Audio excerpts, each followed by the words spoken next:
السلام علیکم ورحمۃ اللہ وبرکاتہ۔ میں محمد بلال اور آپ دیکھ رہے ہیں اسلامک اسٹڈیز ود محمد بلال۔ آج کے اس لیکچر میں ہم قرآن پاک کی آخری صورت ترتیب توقیفی کے اعتبار سے سورۃ الناس اس کا ہم مطالعہ کریں گے۔ یہ وہ صورت ہے کہ جو ترتیب نزول کے حوالے سے 21ویں نمبر پر نازل ہوئی۔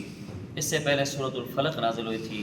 نبی اصل مہربان صلی اللہ علیہ وسلم کا فرمان ہے کہ جو شخص رات کو سوتے وقت سورۃ فلق اور سورۃ الناس یعنی معوذتین پڑھے گا اور سورۃ الاخلاص پڑھے گا، یہ صورتیں اس کو اگر وہ رات کے وقت پڑھتا ہے صبح تک اس کو اللہ تعالیٰ ہر قسم کے شر سے پناہ عطا فرمائیں گے۔ اگر وہ صبح کے وقت پڑھے گا تو شام تک اللہ رب العزت ہر قسم کے شر سے اسے پناہ عطا فرمائیں گے۔ نبی صلی اللہ علیہ وسلم فرض نماز کے بعد معوذتین پڑھنے کا اہتمام فرمایا کرتے تھے۔ اسی طرح آپ صلی اللہ علیہ وسلم رات کو سوتے وقت بھی معوذتین پڑھا کرتے تھے، اور آپ صلی اللہ علیہ وسلم کی جب طبیعت خراب ہوئی تو آپ صلی اللہ علیہ وسلم ان صورتوں کو پڑھ کر اپنے اوپر دم کیا کرتے تھے۔ تو ہمیں بھی چاہیے کہ ہم بھی ان صورتوں کو، اس سنت کو اپناتے ہوئے ان کو پڑھنے کا اہتمام کریں۔ تو آئیے سب سے پہلے ہم اس سورۃ مبارکہ کی تلاوت کرتے ہیں، پھر اس کے جو اہم الفاظ کے معنی ہوں گے ہم ان کو ڈسکس کریں گے، اور آخر میں پھر اس کے ہم ترجمہ پڑھیں گے۔ اعوذ باللہ من الشیطان الرجیم، بسم اللہ الرحمن الرحیم، قل اعوذ برب الناس، ملک الناس، الہ الناس،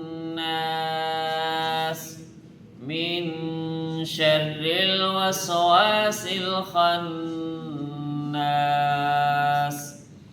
الذي يوسوس في صدور الناس من الجنة والناس، صدق اللہ العظیم۔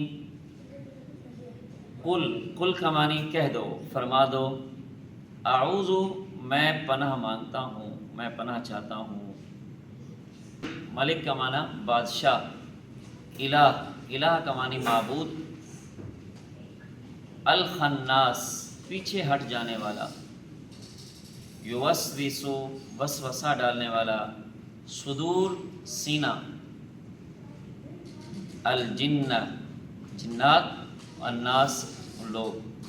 قل اعوذ برب الناس، اے نبی خاتم النبیین صلی اللہ علیہ وسلم آپ فرما دیجئے میں لوگوں کے رب سے پناہ مانگتا ہوں، ملک الناس لوگوں کے بادشاہ کی، الہ الناس لوگوں کے معبود کی، من شر الوسواس الخناس وسوسہ ڈالنے والے پیچھے ہٹ جانے والے شیاطین کے شر سے، الذی یوسوس فی صدور الناس جو لوگوں کے سینوں میں وسوسہ ڈالتا ہے، من الجنۃ والناس جنات میں سے اور انسانوں میں سے۔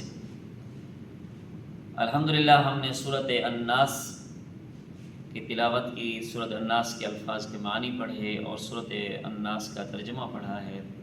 دعا ہے اللہ رب العزت مجھے آپ کو صحیح معنی میں قرآن پاک کا فہم عطا فرمائے۔ آپ کو ہمارا یہ درس مفید لگا تو آپ اپنے دوسروں تک اس کو ضرور شیئر کریں۔